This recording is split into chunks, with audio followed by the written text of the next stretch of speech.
Welcome to அறிஞர் அண்ணா IAS academy. நம்ம இதுக்கு முன்னாடி வந்து பார்த்தீங்கன்னா புணர்ச்சி விதிகளை பார்த்துட்டு இருந்தோம். வடமொழி புணர்ச்சி, அதுக்கப்புறம் பண்பு புணர்ச்சி, உயிரிற்று புணர்ச்சி. இப்போ அடுத்த வகையான புணர்ச்சி என்ன அப்படின்னு பார்த்தீங்கன்னா நம்ம குற்றியலுகர புணர்ச்சியை பார்க்கலாம். இது ரொம்ப முக்கியமான ஒரு புணர்ச்சி விதி தான். இதுவும் இது குற்றியலுகர புணர்ச்சி. குற்றியலுகர புணர்ச்சி. சரி, இந்த குற்றியலுகர புணர்ச்சினா நம்ம எப்படி கண்டுபிடிப்போம்? எப்படி சார் நம்ம குற்றியலுகர புணர்ச்சின்றதை நம்ம கண்டுபிடிக்கலாம் அப்படின்னா, நிலைமொழியினுடைய ஈற்றெழுத்து குற்றியலுகர சொற்களாக இருந்து வருமொழியுடைய முதல் எழுத்து உயிர் எழுத்தாக இருந்துச்சுன்னா அது என்ன புணர்ச்சி? குற்றியலுகர புணர்ச்சி. சரிங்களா? சரி, அதுக்கு முன்னாடி நம்ம என்ன தெரிஞ்சுக்கணும் அப்படின்னா, குற்றியலுகர புணர்ச்சின்னு சொல்லியா, குற்றியலுகர சொற்கள் என்னென்ன அப்படின்னு பார்த்தீங்கன்னா பாருங்க, கு, சு, டு, து, பு, ரு. இந்த குசுடு துப்புரன்னு சொல்கிறோம் பார்த்தியா, இதுதான் என்ன சொற்கள்னு சொல்லுவாங்க? குற்றியலுகர சொற்கள்னு சொல்லுவாங்க. சரியா?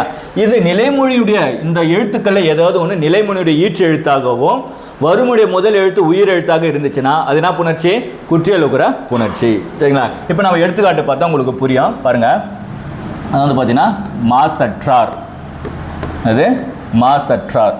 இதுக்கு ஒரே ஒரு இதுக்கு குற்றியலுகர புணர்ச்சிக்கு வந்து பார்த்தீங்கன்னா விதி எத்தனை விதி இருக்குன்னா ஒரே ஒரு விதி தான். என்ன விதி அப்படின்னு பார்த்தீங்கன்னா, அதாவது உயிர்வரின்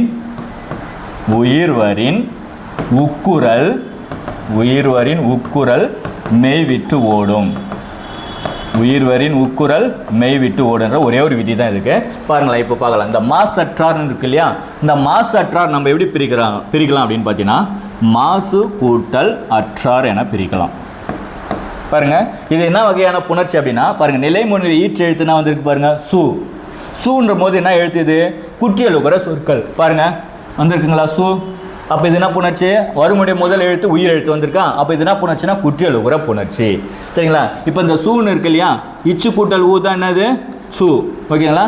இப்போ வருமுடைய முதல் எழுத்து உயிர் எழுத்தாக வரும்போது இந்த உகரம் மெய்யை விட்டு ஓடிடும். எதை விட்டுட்டு ஓடினன்றாங்க? அதாவது உகரம் இருக்கு இல்லையா, உகரம் எப்பயுமே என்ன ஆகும் அப்படின்னு பார்த்தீங்கன்னா முன்னின்று மெய் தெரியாது. அதனால் என்ன பண்ண அப்படின்னு பார்த்தீங்கன்னா, இந்த உயிர் எழுத்துக்கு வரும்போது, அதனால தான் பாருங்க உயிர்வரின், பாருங்க அந்த விதியை பாருங்க, உயிர்வரின் உக்குரல். சரிங்களா? உயிர்வரின் உக்குரல் மெய் விட்டு ஓடும். சரியா? மெய்யை விட்டுட்டு என்ன ஆகிடும்? அது போயிடும். பாருங்க, இந்த வந்து பாருங்க உயிர் எழுத்து வந்ததுனால உயிர்வரின் உக்குரல், சரியா, மெய்யை விட்டு ஓடிடுச்சு. அப்போ மெய்யை விட்டு போனா இங்கே என்ன இருக்கு அப்படின்னு பார்த்தீங்கன்னா, இச்சு கூட்டல் அற்றார். பாருங்க, இச்சு கூட்டலா என்னது? சா. நமக்கு வந்துருச்சுங்களா? அதானே நமக்கு தேவை, சான்றது தானே புணரணும். அப்போ உடல் மேல் உயிர் வந்து ஒன்றுவது இயல்பே என விதி பிரகாரம் மாசற்றார் என புணர்ந்தது. மாசற்றார். புரியுதுங்களா? அதாவது குற்றியலுகர புணர்ச்சினா நம்ம எப்படி கண்டுபிடிப்போம்? நிலைமொழியினுடைய ஈற்றெழுத்துனா தான், நிலைமொழியுடைய ஈற்றெழுத்து குற்றியலுகர சொற்களாக இருந்து, குற்றியலுகர சொற்கள்னா என்ன அர்த்தம்? கு, சு, டு, து, பு, ரு. இந்த 6 எழுத்துக்கள் தான் என்னது? குற்றியலுகர சொற்கள். இந்த குற்றியலுகர சொற்கள் ஏதேனும் ஒன்றாக இருந்து வருமொழியுடைய முதல் எழுத்து உயிர் எழுத்தாக இருந்துச்சுன்னா அது என்ன புணர்ச்சி? குற்றியலுகர புணர்ச்சி. இந்த குற்றியலுகர புணர்ச்சிக்கு ஒரே ஒரு விதி தான், என்னது? உயிர்வரின் உக்குரல் மெய் விட்டு ஓடும். சரிங்களா? இந்த விதியை கூட நீங்க மனப்பாடம் பண்ண தேவையில்லை, அப்படியே புரிஞ்சுக்கலாம். பாருங்க, மாசற்றார் எப்படி பிரிக்கலாம்? மாசு கூட்டல் அற்றார். இங்க நிலைமொழியினுடைய இது வந்து சு இருக்கு, இச்சு கூட்டல் ஊதானது சு. இங்க உயிர் எழுத்து வந்ததுனால இந்த உக்குரல் நாகம் மெய் விட்டு ஓடும். அதான் உயிர்வரின் உக்குரல் மெய் விட்டு ஓடும் என்ன விதி பிரகாரம் போயிடுச்சுன்னா மாச் கூட்டல் அற்றார். இந்த இச்சு கூட்டல் ஆதானது சா. அப்ப இந்த உடல் மேல் உயிர் வந்து ஒன்றுவது இயல்பே என விதி பிரகாரம் மாசற்றார் என புணர்ந்தது. இன்னொரு எடுத்துக்காட்டு கூட பாருங்களேன். இப்போ உழுதுன்னு சொல்லுவாங்க. சரிங்களா? உழுது. இது எப்படி பிரிக்கலாம்? உழுது கூட்டல் உழுது. பாருங்க, இந்த இடத்துல நிலைமொழி ஈற்று எழுத்துனா வந்திருக்கு பாருங்க, தூ வந்திருக்குங்களா? பாருங்க, குற்றியலுகர சொற்கள் தூ. வருமுடைய முதல் எழுத்துனா இருக்கு உயிர் எழுத்து. அப்போ நிலைமொழியுடைய ஈற்று எழுத்து குற்றியலுகராக இருந்து வருமுடைய முதல் எழுத்து உயிர் எழுத்தா இருந்துச்சுன்னா என்ன புணர்ச்சி? குற்றியலுகர புணர்ச்சி. இந்த குற்றியலுகர புணர்ச்சியில இத்து கூட்டல் ஊ தான் என்னது? தூ. இங்க என்ன ஆகுனா உயிர் எழுத்து வந்ததுனால, இந்த உயிர் எழுத்து வந்ததுனால இந்த உக்குரல் மெய் விட்டு ஓடிடும். ஓகேங்களா? அப்போ உயிர்வரின் உக்குரல் மெய் விட்டு ஓடும் என விதி பிரகாரம் என்ன இருக்குன்னா உழுது கூட்டல் உழுது. பாருங்க, இத்து கூட்டல் ஊ தானே அது தூ. அப்போ இங்கே என்ன ஆகணும்? உடல் மேல் உயிர் வந்து ஒன்றுவது இயல்பு என விதி பிரகாரம் உழுது என புணர்ந்தது. புரியுதுங்களா? இப்போ ஒவ்வொரு இடத்துக்குமே அப்படி தான் சரிங்களா. இப்போ நம்ம என்ன பார்த்தோம் அப்படின்னு பார்த்தீங்கன்னா இப்போ இது எதை விட கூட ஒன்று சொல்லலாம். என்ன எடுத்துக்காட்டு சொல்லலாம் அப்படின்னு பார்த்தீங்கன்னா பாருங்கள், ஆங்கவற்றுள் ஆங்கவற்றுள் இது எப்படி பிரிக்கலாம் அப்படின்னு பார்த்தீங்கன்னா ஆங்கு கூட்டல் அவற்றுள். பாருங்கள் அங்கே என்ன வந்திருக்கு பாருங்கள், நிலைமொழியுடைய ஈற்று எழுத்தில் கூ வந்திருக்கா, வருமுடைய முதல் எழுத்து உயிர் எழுத்தா, அப்போ என்ன புணர்ச்சியா உயிர் எழுத்து, அதாவது குற்றியலுகர புணர்ச்சி. அப்போ பாருங்கள் இந்த இடத்துல இக்கு கூட்டல் ஊ தானே அது கூ, உயிர் எழுத்து வந்ததுனால என்ன ஆகுனா அந்த மெய் எழுத்து விட்டுட்டு ஓடிடும் ஓகேங்களா. அதுவும் மாசற்றார், அதாவது ஆங்கவற்றுள் அப்படின்றது என்ன ஆகுனா இக்கு கூட்டலாக வந்து கா, அப்போ என்ன ஆகும் அப்படின்னா உடல் மேல் உயிர் வந்து ஒன்றுவது இயல்பேன விதிப்புறம் ஆங்கவற்றுள் என புணர்ந்தது. புரியுதுங்களா. அடுத்தது நம்ம அடுத்த விதிகளை நம்ம மறுபடியும் பார்க்கலாம். இப்போ போனது குற்றியலுகர புணர்ச்சியை பார்த்தோம். அடுத்த புணர்ச்சி நம்ம என்ன பார்க்கலாம் அப்படின்னு பார்த்தீங்கன்னா முற்றியலுகர புணர்ச்சியை பார்க்கலாம் சரிங்களா. அதாவது முற்றியலுகர புணர்ச்சி, முற்றியலுகர புணர்ச்சி. இப்போ நம்ம குற்றியலுகர புணர்ச்சிக்கு வந்து பார்த்தீங்கன்னா குற்றியலுகர சொற்கள் பார்த்தோம் இல்லையா, அதே போல் முற்றியலுகர புணர்ச்சிக்கு முற்றியலுகர சொற்கள் என்னென்னலாம் முற்றியலுகர சொற்கள் ழு லு உ இது எல்லாமே என்னன்னா முற்றியலுகர சொற்கள்னு சொல்லுவாங்க. இந்த லூலாம் நமக்கு வராது, எதுவும் மட்டும் வரும்னா ஊன்றதை மட்டும் தான் நமக்கு என்ன வரும் சரிங்களா. இந்த இதுக்கு எத்தனை விதி இருக்குன்னா இதுக்கு ஒரே ஒரு விதி தான். என்ன அப்படின்னு பார்த்தீங்கன்னா முற்றும் அற்று ஒரே வழி, இதுக்கு ஒரே ஒரு இதுதான். முற்றியலுகர புணர்ச்சிக்கு என்ன வழி, எத்தனை விதி இருக்குன்னா ஒரே முற்றும் அற்று ஒரே வழி அப்படின்ற ஒரு புணர்ச்சி விதி. பாருங்க இப்போ உதாரணமாக பார்த்தீங்கன்னு வச்சுங்களேன், செலவறிந்து சரிங்களா. இது எப்படி பிரிக்கலாம் அப்படின்னு பார்த்தீங்கன்னா செலவு கூட்டல் அறிந்து என்ன இருக்கு, செலவு அறிந்து. பாருங்க இங்கே நிலைமொழியுடைய ஈற்றெழுத்து பாருங்க ஊ இருக்குல்ல, இவு கூட்டல் ஊ தானே அது ஊ. சில பேர் என்ன பண்ணால் உயிர் எழுத்து வந்ததுனால என்ன பண்ணுறாங்கன்னா இந்த உக்குரல் மெய் விட்டு ஓடும் அப்படின்னு சொல்லிட்டு என்ன பண்ணுவாங்கன்னா விதி எழுதுவாங்க, உயிர் வரின் உக்குரல் மெய் விட்டு ஓடுன்னு சொல்லிட்டு. ஆனால் இது என்ன சொற்கள் கிடையாது அப்படின்னா குற்றியலுகர சொற்கள் கிடையாது. இது என்ன சொல்லு, முற்றியலுகர சொற்கள். பாருங்க ஊ என்ன எழுதுனா முற்றியலுகர சொற்கள். அதனால அந்த விதியை நம்ம என்ன பண்ணக்கூடாது, உயிர் வரின் உக்குரல் மெய் விட்டு ஓடுன்னு எழுதக்கூடாது. ஏன்னா குற்றியலுகர சொற்களாக இருந்துச்சுன்னா நீங்கள் அந்த விதி எழுதலாம். ஆனால் இது என்ன சொல் கிடையாது, குற்றியலுகர சொற்கள் கிடையாது. இது என்னது முற்றியலுகரம். அதுக்கு முற்றியலுகரத்துக்கு என்ன அப்படின்னா பாருங்க முற்றும் அற்று ஒரே வழி சரிங்களா. முற்றும் அற்று ஒரே வழி என்ற விதி என்ன அப்படின்னு பார்த்தீங்கன்னா இந்த முற்றியலுகர சொற்கள் நீங்குது. அதாவது முற்றும் அற்று ஒரே வழி அது நீங்கினோடனே என்ன இருக்கு அப்படின்னா இவ்வு கூட்டல் ஊ தானே வந்து பார்த்தீங்கன்னா ஊன்னு சொல்லியிருக்கோம். இங்கே உயிரெழுத்து வந்ததுனால என்ன ஆகும், உக்குரல் மெய் விட்டு ஓடிடும். மெய் விட்டு ஓடனா என்ன இருக்கு அப்படின்னா செலவு கூட்டல் அறிந்து, செலவு கூட்டல் அறிந்து. பாரு இவ்வு கூட்டலாம் என்னது வா, நமக்கு அதான தேவை. வான்றது பாருங்க சே இருக்கு, லா இருக்கு, ரீ இருக்கு, இந்து இருக்கு, தூ இருக்கு. இந்த ஆ போய் தான் நமக்கு என்ன வரணும், வான்றது வரணும் இல்லைங்களா. இவ்வு கூட்டலா தானே அது என்ன இருக்கு வா நமக்கு. அப்போ உடல் மேல் சரி, அந்த இவ்வென்ற உடல் மேல் உயிர் வந்து ஒன்றுவது இயல்பே என்ன விதி பிரகாரம் செலவறிந்து என புணர்ந்தது. புரியுதுங்களா. அதாவது குற்றியலுகர சொற்களாக இருந்தால் தான் நம்ம என்ன பண்ணோம் உயிர் வரின் உக்குரல் என்ற விதியை நம்ம பயன்படுத்தணும். ஆனால் இது என்ன சொல் கிடையாது, முற்றியலுகர சொற்கள். அதனால முற்றியலுகரத்துக்கு என்னன்னா முற்றும் அற்று ஒரே வழி என்ற விதியை நம்ம பயன்படுத்தணும். இன்னும் கூட இதுக்கு இன்னொரு எடுத்துக்காட்டு கூட சொல்கிறேன் பாருங்க. வரவறிந்துன்னு எழுதுவோம் பார்த்தீங்களா. வரவறிந்து எப்படி பிரிக்கலாம், வரவு கூட்டல் அறிந்து. பாருங்க நிலைமொழியுடைய ஈற்றெழுத்தில் பாருங்க என்ன சொற்கள் இருக்கு பாருங்க, ஊ இருக்கு பாருங்க. ஊ இருக்கா, அது என்ன சொற்கள், முற்றியலுகர சொற்கள். குற்றியலுகர சொற்கள் கிடையாது. வருமொழிய முதல் எழுத்து என்ன இருக்கு, உயிர் எழுத்தா இருக்கு. அப்போ இது என்ன புணர்ச்சி, முற்றியலுகர புணர்ச்சி சரிங்களா. நிலைமொழியுடைய ஈற்றெழுத்து குற்றியலுகர சொற்களாக இருந்து வருமுடைய முதல் எழுத்து உயிர் எழுத்தாக இருந்துச்சு அப்படின்னா இது என்ன சொற்கள், முற்றியலுகர சொற்கள். இந்த முற்றியலுகர சொற்களுக்கு வந்து பார்த்தீங்கன்னா என்ன அப்படின்னா ஒரே ஒரு விதி தான், என்னது முற்றும் அற்றும் ஒரே வழி என்ன விதி எழுதணும் சரிங்களா. முற்றும் அற்ற ஒரே வழி என்ன விதி பிரகாரம் வரவு கூட்டல். ஏன்னா இது என்ன ஆகும், உயிரெழுத்து வந்ததுனால இந்த உக்குரல் மெய்யை விட்டு ஓடிடும் சரிங்களா. வரவு கூட்டல் அறிந்து. இவ்வு கூட்டலாம் நமக்கு என்ன இருக்க வா. அப்போ உங்கள் உடல் மேல் உயிர் வந்து ஒன்றுவது இயல்பேன விதி. எதுக்காக உங்களுக்கு இதை நடத்தணும் அப்படின்னா நீங்கள் என்ன பண்ணிடுங்க அப்படின்னா ஏற்கனவே குற்றியலுகர சொற்கள் பார்த்த உடனே அடுத்து என்ன பண்ணுறீங்க, இந்த மாதிரி ஒரு எடுத்துக்காட்டு கொடுத்தாங்கன்னா உயிர் வரின் உக்குரல் மெய் விட்டு தான் வரும் அப்படின்ற விதியை நீங்கள் எழுதிவிங்க. அதுக்காக தான் இந்த விதியை நாங்கள் அத்துடைய முற்றியலுகர சொற்கள் முற்றியலுகர புணர்ச்சியை வந்து உங்களுக்கு நடத்துனதுக்கான காரணம் சரிங்களா. புரியுதுங்களா. அடுத்த புணர்ச்சியை நம்ம அடுத்து பார்க்கலாம். இப்போ அடுத்த புணர்ச்சி என்ன அப்படின்னு பார்த்தீங்கன்னா நம்ம பார்க்க போகிறது இப்போ ஏன்னா நம்ம பார்த்தோம் இல்லையா என்னென்ன புணர்ச்சிகளை உயிரீற்று புணர்ச்சி, பண்பு புணர்ச்சி, அது வந்து பார்த்தீங்கன்னா குற்றியலுகர புணர்ச்சி, முற்றியலுகர புணர்ச்சின்னு சொல்லிட்டு பார்த்தோம். சரிங்களா? இப்போ நம்ம அடுத்து வந்து பார்த்தீங்கன்னா மெய்யீற்று புணர்ச்சியை வந்து பார்க்கலாம். சரிங்களா? மெய்யீற்று புணர்ச்சி, மெய்யீற்று புணர்ச்சி, மெய்யீற்று புணர்ச்சி.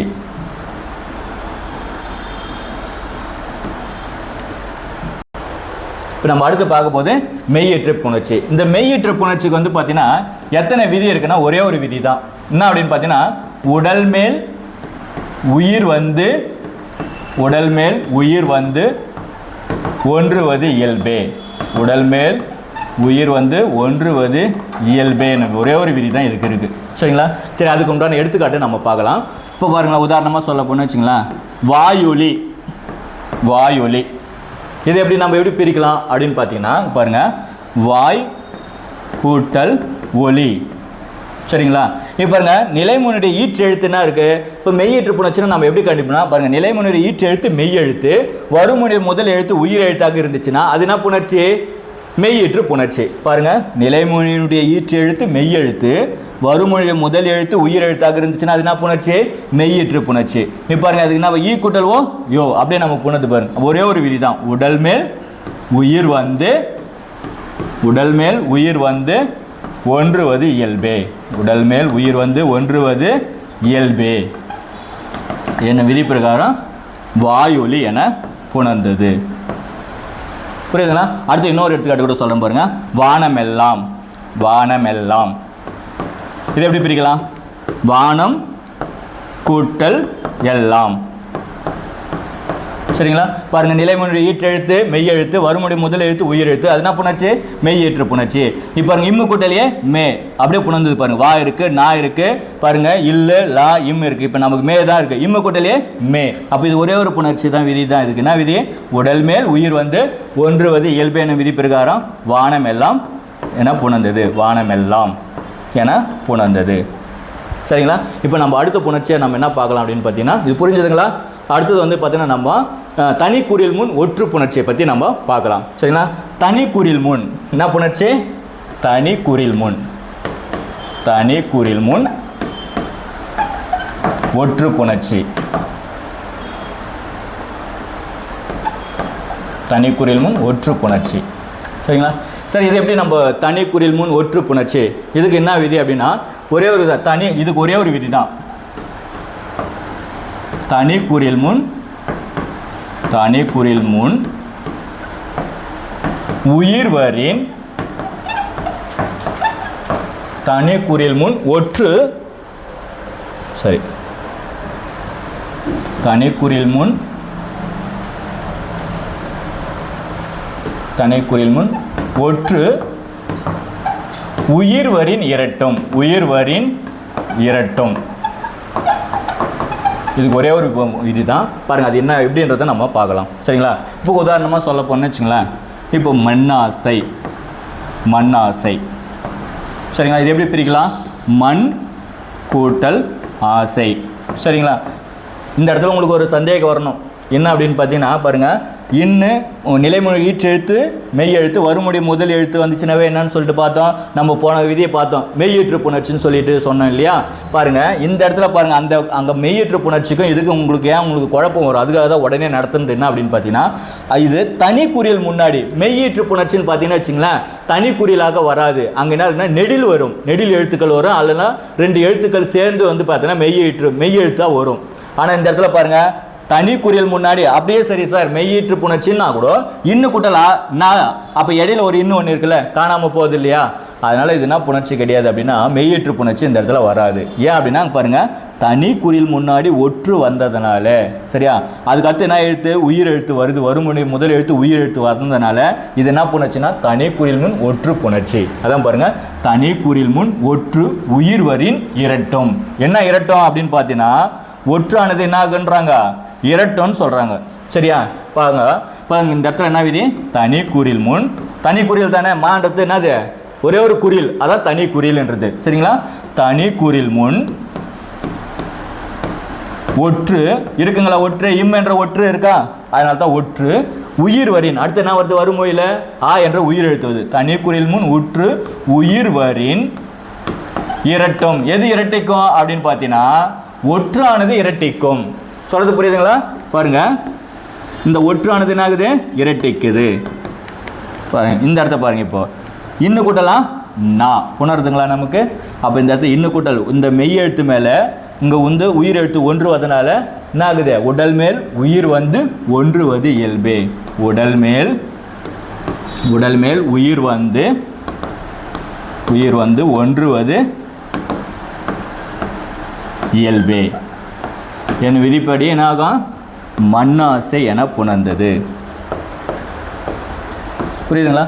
இதுதான் வந்து பார்த்தீங்கன்னா ஏன் உங்களுக்கு அடுத்தடுத்த விதிகள்னா மெய்யிற்றும் நமக்கு வந்து எது குழப்பம் ஏற்படுத்தும் தனிக்குறியிலும் குழப்பத்தை ஏற்படுத்தும்.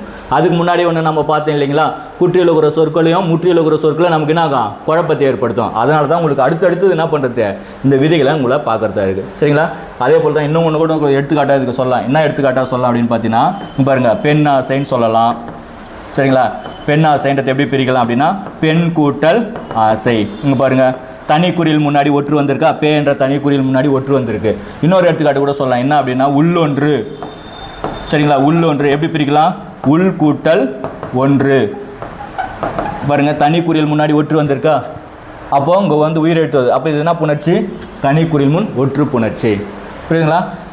அடுத்து வந்து நம்ம அடுத்த விதியை நம்ம பார்க்கலாம். அடுத்து இப்போ என்ன பார்க்கலாம் அப்படின்னு பார்த்தீங்கன்னா பூ பெயர் முன் இன மேன்மையும் அப்படின்ற ஒரு விதியை பார்க்கலாம். சரி, ரொம்ப சிம்பிளான ஈஸியான விதி தான் இதுவும். என்ன விதி அப்படின்னு பார்த்தீங்கன்னா பூ பெயர் முன் இன மென்மையும். இது வந்து பூ பெயர் புணர்ச்சின்னு சொல்லுவாங்க. சரிங்களா? என்ன புணர்ச்சி? பூ பெயர் புணர்ச்சி.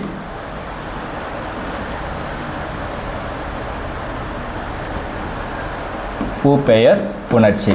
இதுக்கு ஒரே ஒரு விதி தான் இதுக்கும். என்ன விதி அப்படின்னு பார்த்தீங்கன்னா ஒரு விதி வந்து பூ பெயர் முன்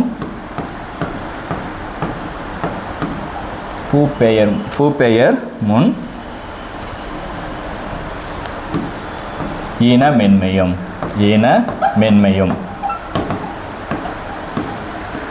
இப்போ எடுத்துக்காட்டு பார்த்தா உங்களுக்கு புரியும். சரிங்களா? என்ன அப்படின்னு பார்த்தீங்கன்னா பாருங்களேன். இப்போ பூங்கொடி. சரிங்களா? பூங்கொடி இது எப்படி பிரிக்கலாம்? பூ கூட்டல் கொடி என பிரிக்கலாம். பாருங்க இது என்ன புணர்ச்சி அப்படின்னா பாருங்க நிலைமொழியில் வந்து என்ன வந்திருக்கு? பூ வந்திருக்குங்களா? அந்த பூ வந்துச்சுனாவே நிலைமொழியில் அது என்ன புணர்ச்சினா பூ பெயர் முன் புணர்ச்சி. பூ பெயர் புணர்ச்சின்னு சொல்லுவாங்க. சரிங்களா? எங்கே பூ மட்டும்தான் ஒரு இதுக்கு மட்டும்தான், வேறு எங்கேயுமே என்ன ஆகாது, வேறு இடத்துலாம் நம்ம பயன்படுத்தவே முடியாது. இந்த பூன்றது வந்துச்சுனாவே பூ பெயர் புணர்ச்சி. இதுக்கு ஒரே ஒரு விதி தான். என்ன அப்படின்னா இந்த பூ பெயர் முன் இன மேன்மையும். அதில் வருமொழி இருக்குது பார்த்தீங்களா? வருமொழி என்ன எழுத்து இருக்கோ அதுக்கு இனமான எழுத்து தோன்றும். சரிங்களா? இப்போ வருமொழியில் என்ன இருக்குது பாருங்கள். இங்கே காரு கோ இருக்கா? கோவுக்கு இனமான எழுத்துனாது இங்கு. சரிங்களா? அதான் சொல்லுவோம் இல்லையா? காங்கா சாஞ்சா டானா. சரிங்களா? தானா இதெல்லாம் என்ன எழுத்துக்கள்னு சொல்லுவாங்க? நட்பு எழுத்துக்கள்னு சொல்லுவாங்க. நட்பு இனம் எல்லாமே என்ன ஒன்று. ஏன் சார் இது நட்பு எழுத்துக்கள் இனம் எழுத்துன்னா இது எல்லாமே ஒரே இடத்திலிருந்து என்ன ஆகும் எழுத்துக்கள் வந்து ஓசையானது ஒலியானது பிறக்கும். அதனால தான் அது என்னன்னு சொல்கிறாங்க இணை எழுத்துன்னு சொல்லலாம் அல்லது என்னது நட்பு எழுத்துன்னு சொல்லலாம். சரிங்களா? அப்போது கோவுக்கு இனமான எழுத்து என்ன அப்படின்னு பார்த்தீங்கன்னா இங்கு. சரிங்களா? அதனால தான் வந்து பார்த்தீங்கன்னா பூ பெயர் முன் இங்கே என்ன விதி எழுதுனா பூ பெயர் முன். இந்த பூ பெயருக்கு முன்னாடி என்ன இருக்குன்னா இன மென்மையும். இங்கு என்ன எழுத்து இருக்கோ அதுக்கு இனமான எழுத்து தோன்றும். சொல்றது புரியுதுங்களா? பாருங்க பூ பெயர் முன். சரிங்களா? இன மென்மையும் தோன்றும். சரியா? இன மென்மையும் தோன்றும். விதியை நல்லா விளக்குறேன் புரிஞ்சுங்க. பூ பெயர் முன்னாடி என்ன எழுத்து இருக்கோ அதுக்கு இனமான எழுத்து தோன்றும். சரிங்களா? இப்போ கோ இருக்கு. கோனா என்னன்னா கா அந்த வரிசையில் வரக்கூடியது. சரிங்களா? கா கி கு கே சொல்கிறோமே இல்லையா? அந்த வரிசை அதுக்கு இனமான எழுத்து தான் என்னது இங்கு. அப்போ பூங்கொடி என புணர்ந்தது. சரிங்களா? அதே போல் இன்னொரு எடுத்துக்காட்டு கூட சொல்லலாம். பாருங்களேன். இப்போ பூந்தொட்டி இது எப்படி பிரிக்கலாம்? பூ கூட்டல் தொட்டி. இது என்ன புணர்ச்சி? இங்கே பாருங்கள் பூ வந்து இருக்கு இல்லையா? நிலைமொழி ஈற்று எழுத்துல என்ன வந்திருக்கு? பூ. இந்த பூ வந்துச்சுனாவே என்ன புணர்ச்சி? பூ பெயர் புணர்ச்சி. இதுக்கு என்ன விதினா ஒரே ஒரு விதி தான். இந்த பூ முன்னாடி என்ன எழுத்து இருக்கு? தோ. சரிங்களா? அதை தோணும் போது என்னன்னா தா தீ தோ அந்த வரிசையில் வருது. அதுக்கு இனமான எழுத்து தான் என்னது? இந்த இந்துன்றது தான் அதுக்கு இனமான எழுத்து. அப்போ இங்கே என்ன புணர்ச்சி வரும்னா பூ பெயர் முன் இன மென்மையும் தோன்றும். அதுக்கு இனமான எழுத்துனா அதுக்கு தாவுக்கு இனமான எழுத்து என்ன அப்படின்னா இந்து. அப்போது பூந்தொட்டி என புணர்ந்தது. அதே போல் பூஞ்சோலை, சரியா? அதுபோல் வந்து பார்த்தீங்கன்னா பூந்தொட்டின்ற மாதிரி பூஞ்சோலைன்னு சொல்லலாம். அதுக்கப்புறம் பூச்செடி சொல்லலாம். இது எல்லாமே அதுக்கு என்னது? பூ பெயர் முன் புணர்ச்சி தான். சரிங்களா? இதான் வந்து பார்த்தீங்கன்னா பூ பெயர் முன் புணர்ச்சினா என்ன அப்படின்றத இப்போ நம்ம பார்த்தது. சரிங்களா? அடுத்தது நம்ம வந்து பார்த்தீங்கன்னா அடுத்த காணொலியில் அடுத்து நம்ம புணர்ச்சி வகைகளை நம்ம பார்க்கலாம்.